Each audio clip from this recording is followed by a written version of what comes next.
Can't get enough of Team Pete? Well, you've come to the right place, as each week I interview supporters of Pete Buttigieg, former candidate for President of the United States and current Secretary of Transportation. Hear their personal stories about why they became part of Team Pete and how they started a movement. Join us as we talk Pete, politics, and anything in between. Hi everyone, my name is Kim Ang and I'm the host of this podcast, Talking with Team Pete, and today my guest is Lara. Hi Lara. Hi, how are you? Thank you. I'm doing well, thanks. How are you? I'm good. Thank you so much for joining me today. I appreciate your time. So could you kind of tell folks a little bit about yourself, where you're from, and kind of how you got started with Team Pete? I'm from South Carolina. I live in a rural area of South Carolina. I'm a mom. I'm a grandmother. My profession is nursing. I've been nursing for about 17 years. Never been involved in politics before. After the 2016 election, I just knew that something had to be different the next time. How I got involved with Team Pete was I was just sitting around a Wednesday evening. The TV was on. I wasn't really paying attention to it. You know, I just heard a little blip about the mayor from South Bend that was probably going to announce his candidacy on Sunday.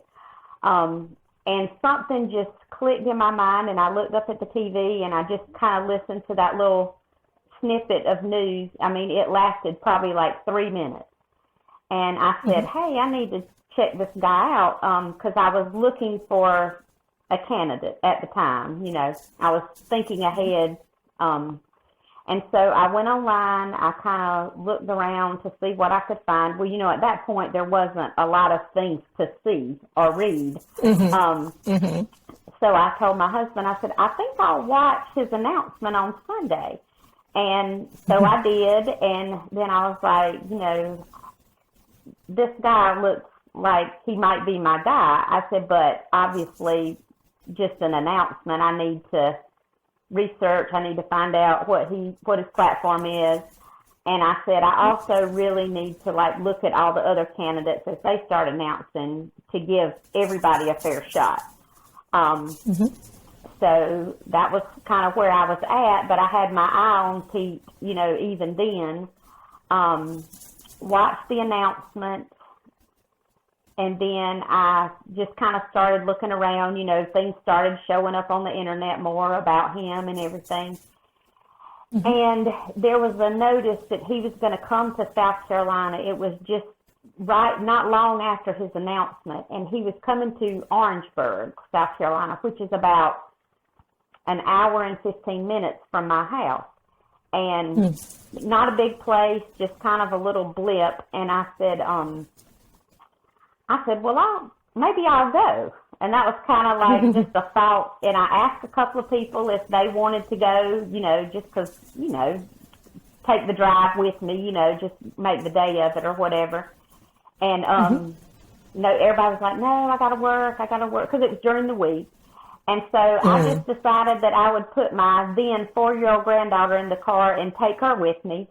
And off we went to see Pete in Orangeburg. I had never been to any kind of political announcement, campaign event, anything ever before. And something just sent me there. And I got there, and I was like the second person in line. I got there early, waited in line. Oh, wow. There was probably only like maybe 50 people in the whole room. So it was very intimate, very, you know, just a small gathering. Me and my granddaughter on the front row. And oh, nice. After I left, I was like, I think this is going to be my guy. And, but, you know, I still, you know, I kept thinking, but, you know, I need to really wait. I need to make a decision after I look at the other people. But he was pretty much my guy from then on.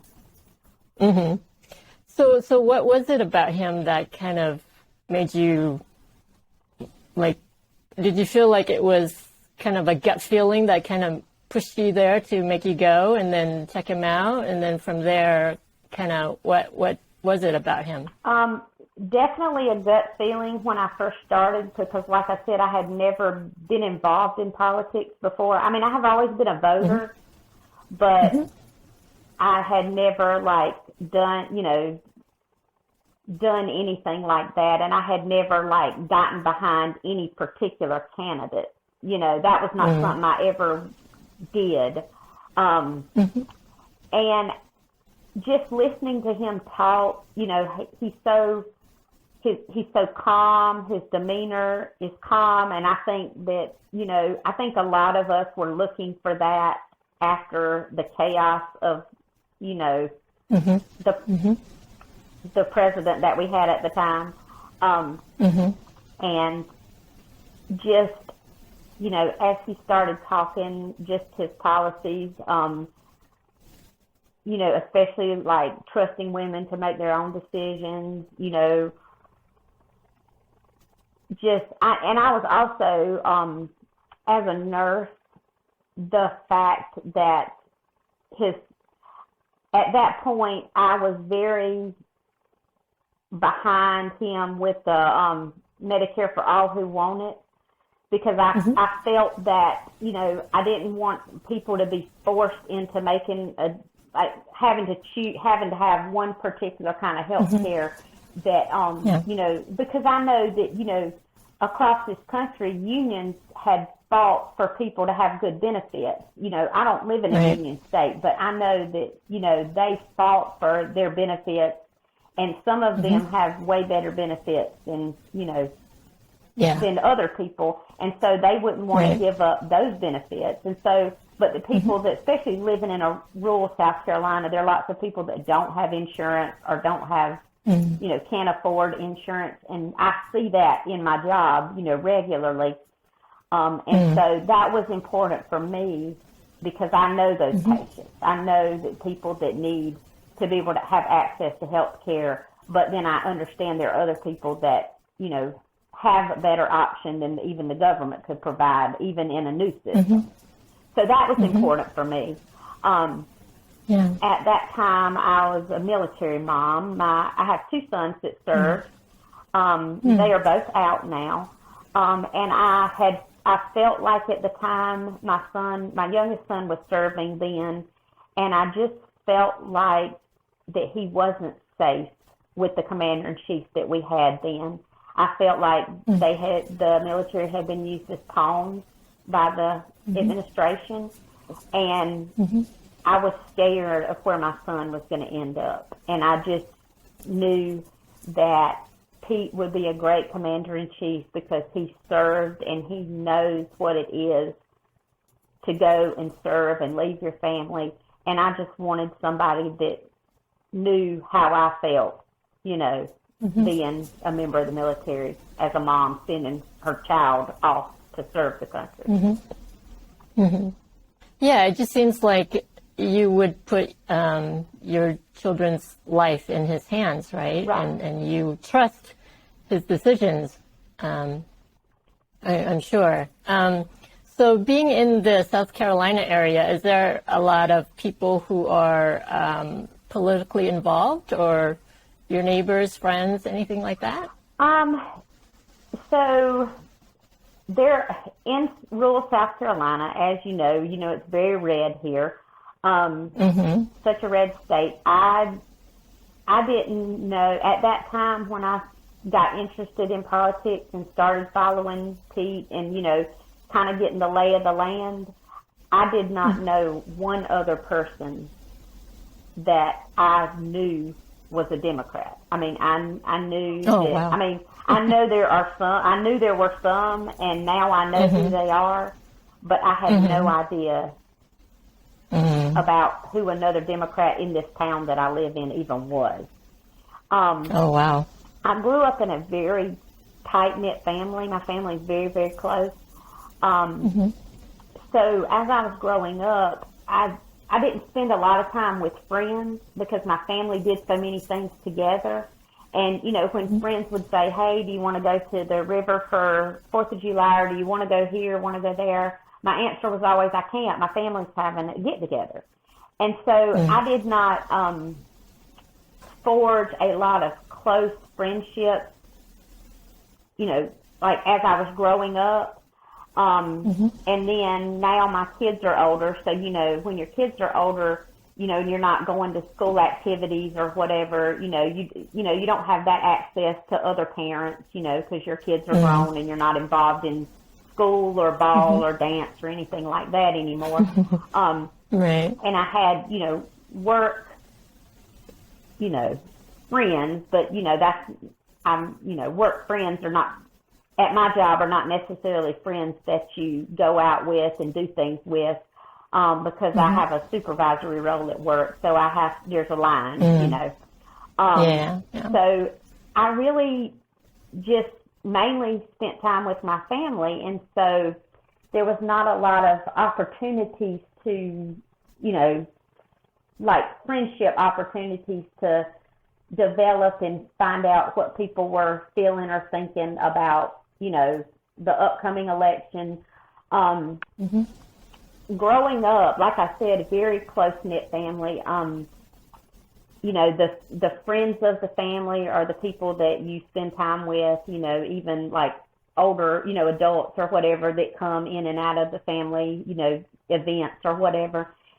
And I had a really hard time after the 2016 election because I had grown up and I was taught when I was growing up, you know, that everybody's equal, everybody's the same, you love everybody, everybody gets treated the same. You know, that was what I was taught my whole entire life by family, you know, friends, family, you know, that was the environment that I grew up in. And after 2016, I heard people in my family and close friends say things that completely shattered me. I had heard them say things that were completely opposite of what I was told growing up. And it was unfathomable to me that these people who taught me that were saying these things now. And so it's very hard for me to reconcile that, and I still to this day have some trouble with it. I was very down about it because I just couldn't believe that the people that taught me these things didn't really walk the walk. They were just talking the talk, I guess, because it was what they were supposed to say. So, as with, I think, a lot of families across this country, this, you know, 2020 election really has, you know, caused some issues or made people and families feel not as close and not as comfortable talking to their family. So I had to kind of, when I got involved with Team Pete and when I found the Barnstormers and got involved with them, that really became my space to talk to people, like-minded people, be involved in activities with like-minded people. So that had really opened up my world also, like as with friends and, you know, people that I'm involved with. Yeah, that's the nice thing about Team Pete, right? Is that sense of family. When you get together with people, meeting new people, they become your family, sort of, huh? They absolutely do. It's amazing to me that 3 years out, I still talk to some of these people every day. I can't think of a city that I could say I'm going to and somebody wouldn't say, hey, meet me for lunch. I just went on vacation last week to Orlando with my family, and on the way down, I contacted one of our Team Pete Barnstormer members and said, hey, I'm coming through, thought we maybe could get together, and it ended up at a table with 20 people that were all Team Pete, and we all had lunch together, and this is 3 years out. You know? Oh, wow. That's so nice. That's amazing that the friendships that we forged on the campaign, even this long, are still so important to all of us. Yeah. Yeah, I mean, I'm sorry to hear that about your family, and I feel like a lot of families throughout the country have felt what you have felt, that rift, because you really get to see who people truly are, right? Once the former guy took office, I mean, it was kind of like a green light for all the racists and the misogynists to come out, right? And it's just awful. And yeah, I mean, to have to kind of watch what you say around them, right? Because you don't want them to trigger them. Right. Yeah. I try to become negative. Right. I try to, like, I don't want to have conflict with my family or people that I know, like friends, other people that I know in the community or whatever. So I try to not discuss it. Like, I don't initiate discussions about politics with people that I know, feel that way, just because I don't, my family's important to me, so I don't want to cause a problem, But it makes me feel sad when I hear even people in the community that I have grown up respecting, my whole life. And I hear them say things, and I'm just floored because these people are educated, and these people, are like, have jobs where they're out dealing with, lots of different kinds of people. And I just can't imagine that. I never could imagine that they feel the way they really feel about people. And it makes me sad. Yeah. Devastating, isn't it, to realize, wow, these people really aren't who they really are. Exactly. Yeah. So being in the area that you are, I mean, did it look like Pete was kind of, he is kind of a nobody across the country, but in that area, were people starting to kind of know about him or hear about him as the months went on? Yeah, I do feel like they were. I did a lot of talking about Pete myself, to people, and I had to try to like be real careful about work and stuff like that. I don't want to, didn't want to have any issues or whatever. But I began to find people that I realized were my people, that thought the way I thought and felt the way I felt. And so I was able to start with them and introduce them to Pete.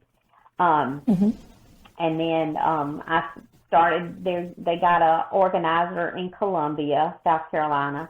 And so I was able to go to some events there, and there were starting to be more and more people at each event.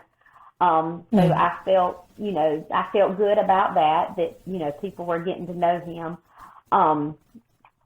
Now, obviously, it wasn't enough people.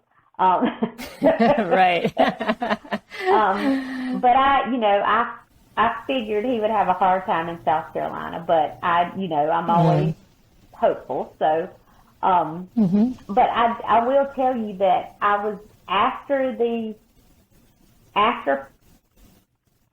election and after the general election, I had several people that I talked to come back and tell me that they voted for Pete in the primary and they would have voted for him in the general election.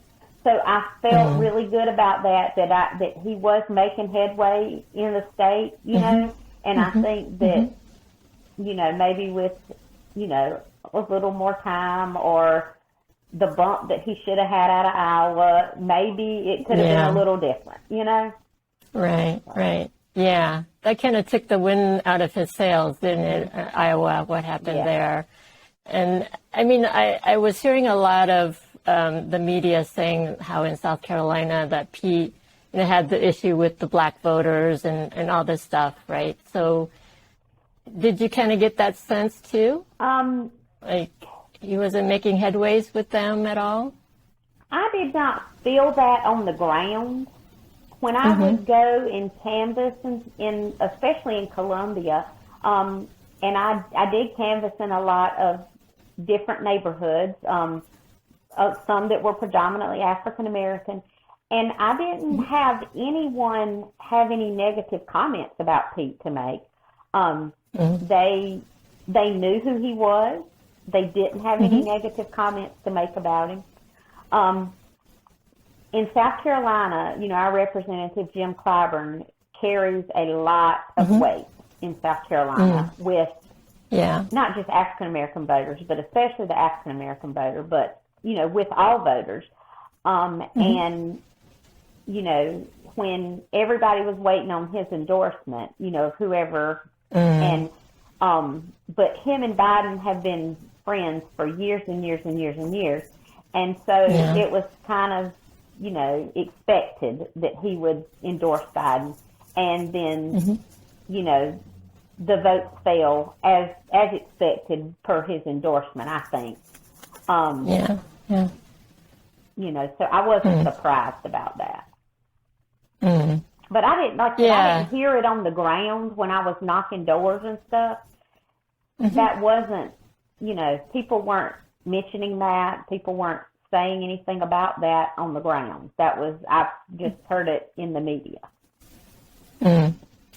So when you were canvassing and having conversations with people, did they kind of give you an inkling that maybe they would vote for Pete, or just that they didn't really have anything negative to say? There were a lot of undecided voters when I was canvassing here in South Carolina. I had really good experiences when I was canvassing in South Carolina. Undecided voters were very open to listening to my Pete story and, finding out about him. People were very open to, lots of times they say, well, I'll look him up, I'll get some more information.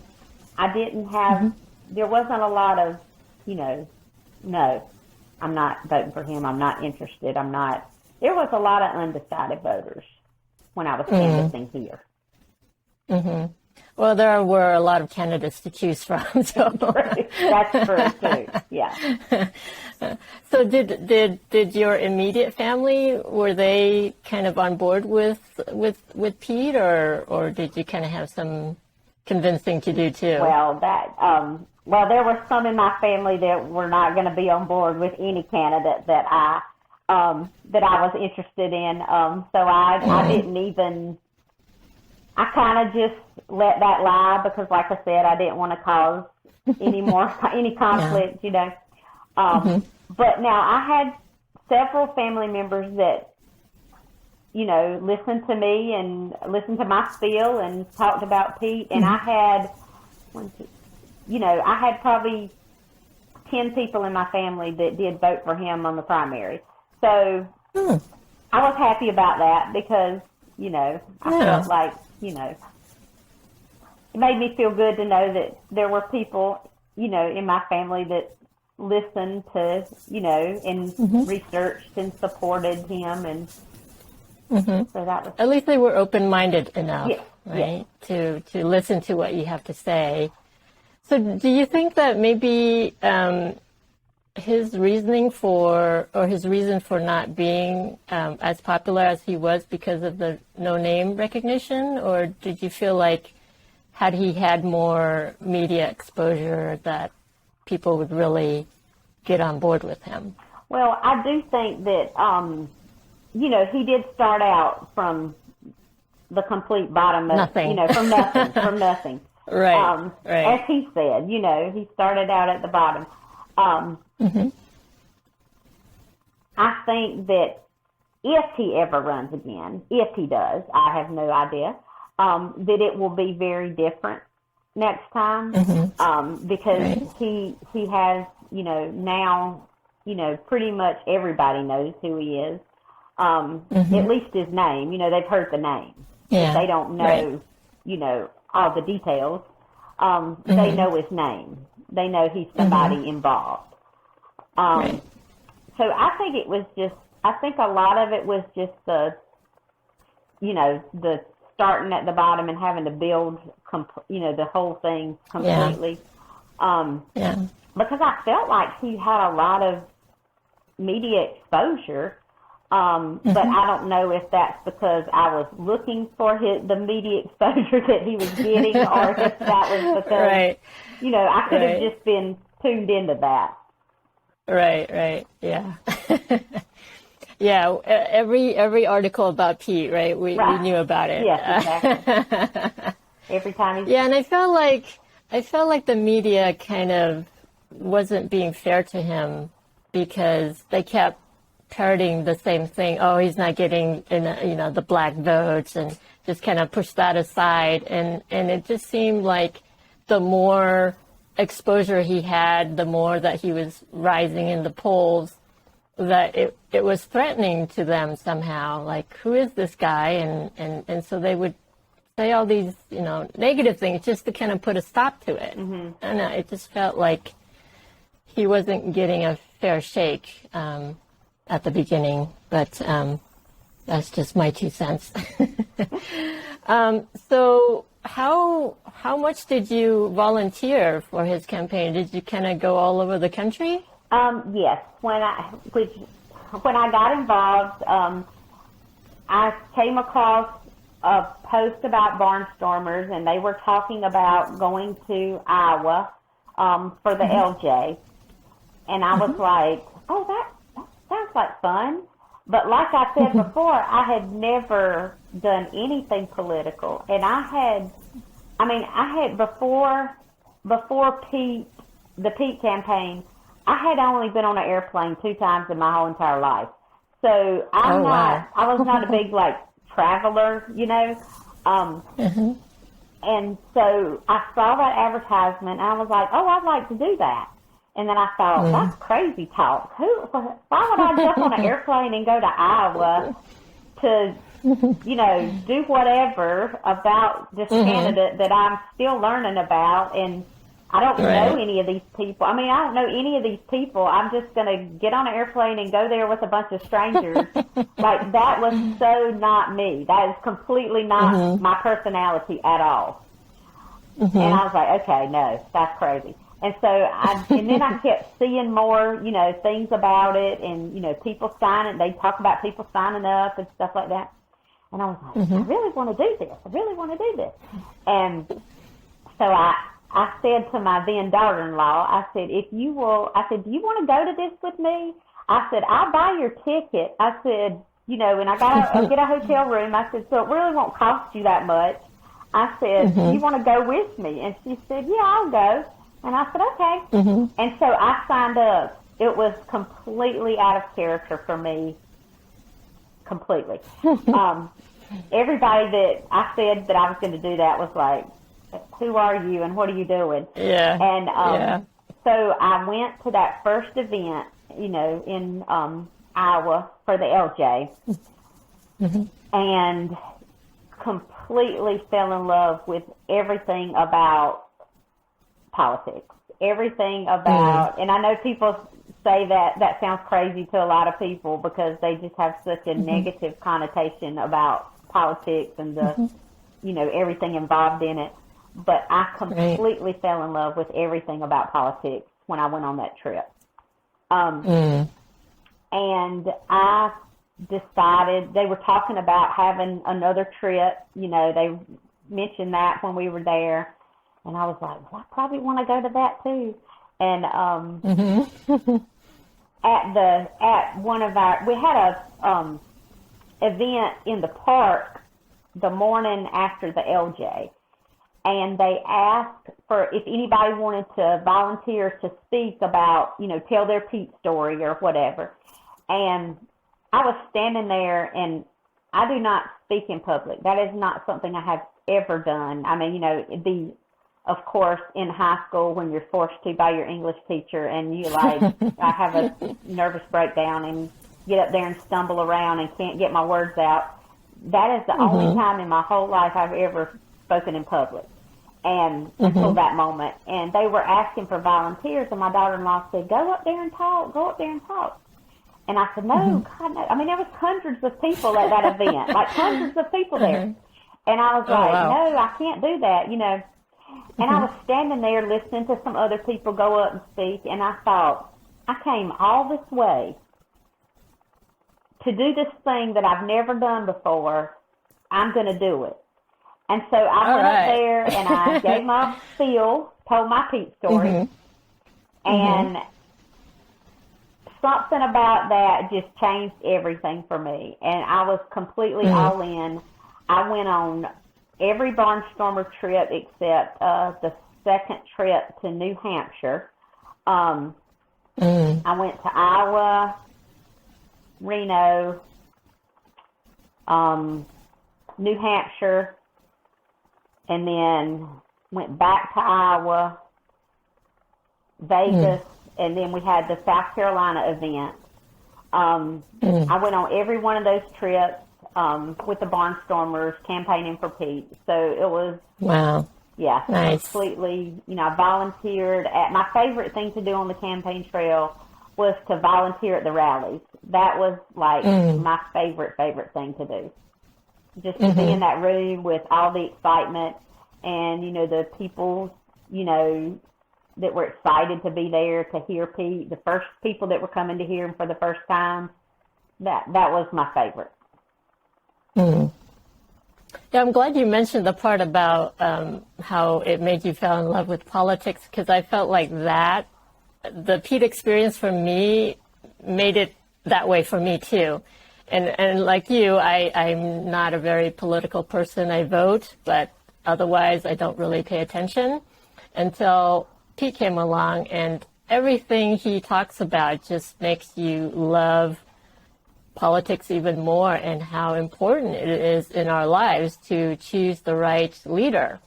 And so I'm so glad that you had the chance to do that and be able to be a part of that process. That's really amazing. Now, did you get to meet him in person at any of those events? Yes, I have met him in person several times. I met him that first time in that first Orangeburg event that I went to. I was able to shake his hand, you know, and get my picture taken and have my granddaughter there. Nice. Then I've met him several times at different events. When I was traveling, and then here in South Carolina, when he came, you know, for different things.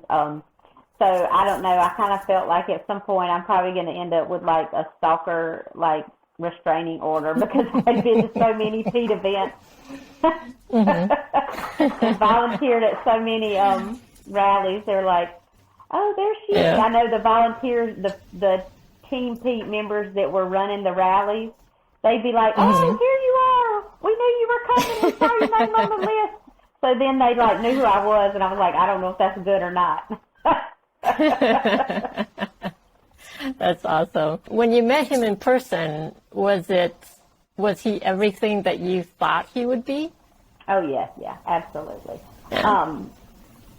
When he came to South Carolina for the Democratic Convention, I volunteered to work at the convention, you know, for his campaign. And we had been at the convention site, you know, working, you know, signs, you know, visibility events, you know, and then they had us all go up about 2 blocks from the convention center, and he pulled up there right at the corner and got out of the car, and we walked with him back to the convention center for him to, you know, give his speech. And as we were walking, I got to spend time talking to him, and I got to spend time talking to him about my son, who was in the military at the time, and about him, where he was serving and his situation.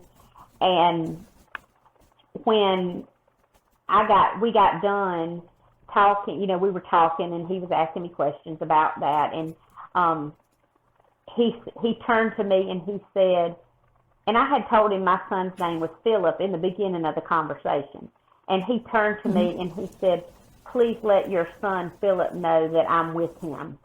And that just, you know, as a mother, you know, to have somebody listen and pay attention about the concerns you have about your child, that meant the world to me. And he was absolutely more than I could ever have imagined as the campaign went on, and how he was so gentle with people, and how, with kids, and just, I was at a rally, and I won't say where because I don't want to mess it up and say the wrong one. But, they would have the fishbowl, and people would ask questions, at the rally. And a little boy, he called the little boy up on stage and then read his question. And it was about, the little boy was saying that how Pete had made him feel brave to be able to come out. And you remember that? I remember that. Yeah, and that was such a powerful moment, that child, who was, I think, maybe around 9 years old, felt empowered to be able to tell the world who they were, and felt comfortable because Pete had given them, that feeling that they could do what they could do and be who they are. Which was amazing, I think, for lots of people. I think that feeling was, Pete made a lot of people feel that way for various reasons. Yeah, absolutely. I think I get that same answer from a lot of people, that when they talk to him, or when he's talking to you, he makes you feel so special, like you're the only person in the room. Just listening to your stories, and the fact that he mentioned your son's name, it's like, it's so personal, right? Oh, and yeah, it just absolutely. Just tugs at your heartstrings, right? Right. I can't imagine. I can just imagine how that made you feel. Well, and when he came to Columbia for the office opening here in Columbia, I went and took my granddaughter. That's my little travel partner there, and like I said, she was 4 at the time. And it's South Carolina, it's summer. It was about 110 degrees out there waiting. Wow. And it was running late, which, is normal. And she had told me, she said, I'm going to ask Pete a question. And I said, she's very precocious, even now, but she's like 4 then, going on about 44. And I said, what are you going to ask him? And she said, I'm going to ask him where Chasten is. And I said, okay, well, you can ask him, And so we were standing there, in the line, as he was coming down, greeting people or whatever. And she was waiting. She was prepared. She was going to ask him this question. She was ready. And they got about 3 people down from us, and the handler was like, okay, Pete, you got to go. This is it. And I said, oh, Emma, I said, you're not going to get to ask him your question. I said, he's going to have to leave. I said, but he's going to walk right by you. I said, so when he does, I said, at least yell, hey, Pete, And so we were standing there, and he started by. Well, she reached out and grabbed his pants leg and just pulled on him. Well, he stopped immediately, and he bent down. And she just went right into his arms. He hugged her. He talked to her. I mean, spent like 2 minutes there talking to her. And, and then, went on. But he just, he had to go. He had things to do. I know they had him on a schedule, but he just immediately stopped and just spent that time with her, a little 4-year-old who, is not going to be able to vote for him anytime soon. Right. But that was really nice too, because it just made me feel good, to see her with him, and I said one day maybe she'll have a picture of her and the president when she was little. Oh my gosh, that makes me tear up just listening. So sweet. Did you get a video of that at all, or no? Just a picture. I have a picture. It's very, it's not a great picture. Like I said, it was about 100 degrees out there, and my phone, you know how the phone will just say, okay, it's too hot, and they'll shut down. And some girl that was standing there beside me, she took the pictures, and she said, hey, I took these pictures. What's your number? I'll send them to you. So thank goodness someone that was there, you know, got the picture for me. But I treasure it, even though it's not the best picture ever. Yeah. But, yeah. Oh, wow. Did you hear what questions she asked him? She ended up not asking him. She was just kind of, you know, like, I don't know, she was just kind of, I don't really think she was just saying hey, and, you know, like, she didn't ever ask her question. And I kept saying, ask the question, hurry. But she wouldn't do it. So. Wow. That's a very brave 4-year-old. I know. That's amazing. Wow. So, I guess when Pete ended his campaign, that was a very sad time for all of us. And where were you when that happened? I was here at home. I actually was not even, like, listen. I didn't even have the TV on, I guess. And normally our TV's, like, just on for noise or whatever around here.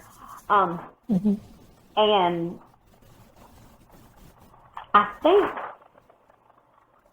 think that I got a message maybe in a group chat or something that said Pete's dropping out, and I was like, I ran into there, you know, and I turned the TV on, you know, and they were talking about that he's going to make an announcement, you know, and it was very sad. I completely understand, like, the logistics of it and all that, but it was sad after, you know, you're so invested. I was so invested in the campaign. I mean, it was, you know, I just had I felt like I had put so much work into it. I can't imagine how he felt when he decided that it was time to quit, because he really had invested. He was really invested in it. And so I was sad. I will tell you, I cried a little bit. I think the most thing I remember about that night was my husband he's not one to, like, show his feelings or tell his, you know, like, he's a very stoic person, you know. He's an introvert. He's completely opposite of me. And he said to me that night, you know, I was sitting there and I was watching it, you know, and everything, and I was sad. And he said to me, I just want you to know that I'm so proud of everything you've done. And he said, you can just start putting up money now, so when he runs again, you'll have plenty of money to travel and contribute. And that is my biggest memory from that night, because for my husband to speak that to me, that he was proud of me like that, was very powerful. And I just, that is my silver lining for that night, because it was really important to me that he acknowledged that, you know. Did he say anything to you, like, during the course of it all, or just at the end that he mentioned that? Well, he had supported me in every one of my trips. He actually went to New Hampshire with me. My husband's never going to knock a door. He's never going to make a phone call. That is not going to ever happen. But he did contribute financially to the campaign, and he completely supported everything that I did. He was, you know, all in for Pete and all in for whatever I wanted to do with the campaign. So I knew that he, you know, that he supported me, but it was just the words that night were really important. Yeah. Oh, that's really nice. Really, really sweet. Makes me tear up again. There's a lot of Pete stories that make me tear up. I know. Well, there's a lot of good stories from Team Pete out there.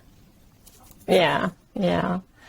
And So did you start a piggy bank for next time?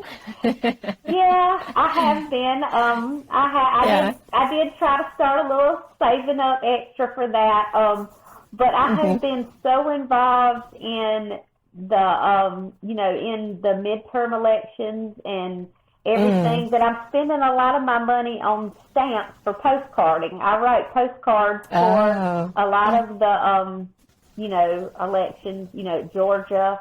I did some for the, for Warnock, after the general when they had the runoff election.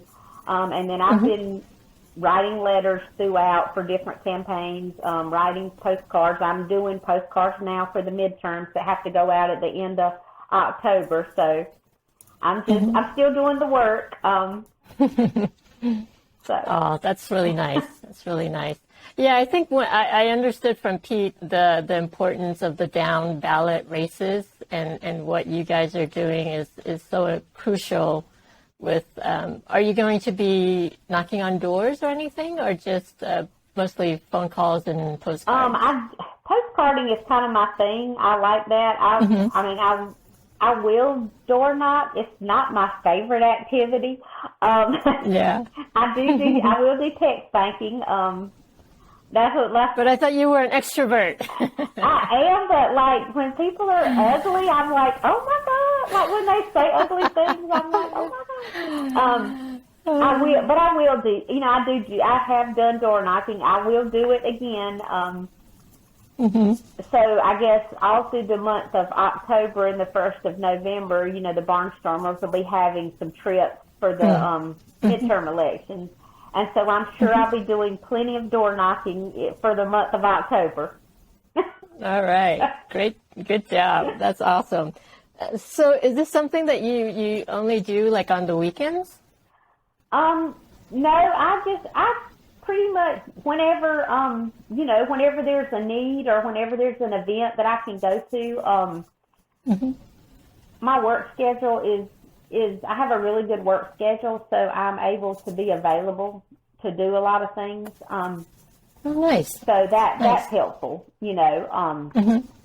And so I write postcards. Like when I sign up for postcards, I'll sign up for a good amount, and then I'll just go in there like every day and write at least 10, like to just kind of, get a little bit done each day or whatever. And then that way I have plenty of time to finish them and have them ready to mail. I have about... That's great. I have like 600 postcards ready now that go out the end of October. Oh, wow. And I have about 750 letters that go out that are already ready to go out at the end of October. So I've been writing a while. Oh, wow. Just by yourself? Yeah. Oh, wow. That's amazing. So, and how much is that? Like a month or two's worth of work? Yeah, probably. I can write if I have to. I can write maybe like I can do like 30 postcards a day. If I'm not working, I can like and even on the weekends, if I just decide I'm gonna just try to get finished with a group of postcards I have or whatever, I'll just sit down and like push through and do a bunch, Wow. But is this through the Barnstormer?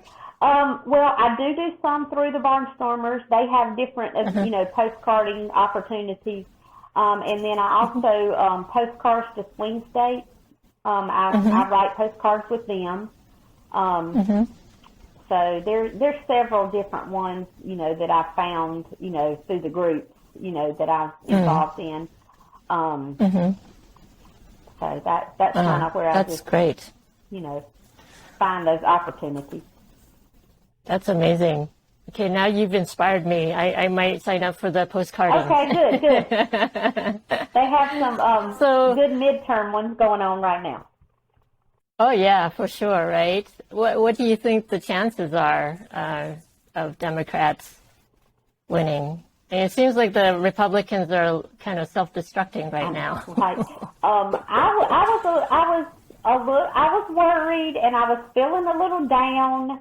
And then when the Supreme Court decision of Roe v. Wade came along, I have had a lot of Republicans approach me that know I'm involved in politics, and know that I'm tuned in, and especially Republican women that have said to me, I know I'm going to have to vote Democrat for the next 2 cycles to at least try to fix this.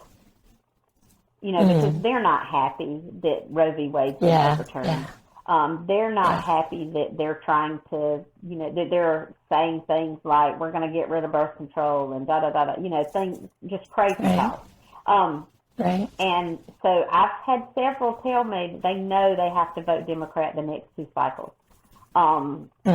That's good to know. So it made me feel a little hopeful. I do feel better now than I did a few months ago about the prospect of keeping the House and getting a couple of more senators so that we can not have to fight that fight every time that something tries to get passed. Because, I just feel like, voting rights is important. Definitely want to codify marriage equality before the Supreme Court gets a hold of that. Things like that I feel if we just had a couple more senators. So I feel better now. I was getting a little worried, but I'm feeling good now. Yeah, me too. I was getting a little worried too. And when that Roe v. Wade decision came down, and you just felt the anger just sweep through the country, and I was hoping that people will take that anger and do something about it at the ballot box, right? And that's our hope, is that they do vote for the right people to get in there and make these changes. I mean, Democrats are doing a lot of things right now, and they're getting bills passed, even with all the protesting and all these charades that the Republicans in Congress are trying to pull. And yet Democrats still manage to get things through, and they're helping the American people. And I hope that more people see that. They are doing what they can, and if they get control of Congress, more can be done to help them. So right. I think it's up to us to amplify what the administration has done and what has been passed, to make sure that all the voters know, all voters know what's going on. The day that they voted first about the PACT Act for the veterans' health care, and it was voted down because the Republicans, they didn't support it or whatever. And I had posted about that, and somebody that I know that is a Republican voter said, well, that's just crazy. Like, who would do that to a veteran? And somebody else commented on my post and said, people need to quit voting for a party and start paying attention to what's really going on. And I think that's an important, that's important for people to see. Because I think both parties are not what they used to be in the past. And I think that some people still have ideas about what the parties are based on what they used to believe or what their platform used to be. And I don't think either party is what they used to be. And I think people really need to look at what's actually going on in the Congress and the Senate instead of like just, well, I'm a Republican or I'm a Democrat, because it's that's not, I think that a lot of things people say they're for or against are not what their party alignment says. Yeah, I agree. And I feel like even if you're a Democrat, just saying vote blue, doesn't really, you need to vote for a candidate who actually believes in democracy. We have to save democracy first. Right, exactly, yeah. Or else we won't have a United States, in 2 years. And so that's the beginning of fixing the problem that we have. Right, absolutely. So, yeah. All right. Well, I think our time is almost up, so I'm going to say thank you so much for spending the time with me and sharing your Pete story. It's very touching what you've said about your son and your granddaughter. And you look way too young to have a granddaughter, by the way. Well, thank you. I appreciate it. And thank you for inviting me to spend time with you today. Yeah, thank you so much. If you've enjoyed this conversation, please be sure to subscribe so this channel can grow and I'll be able to share more stories with you each week. Thank you for listening.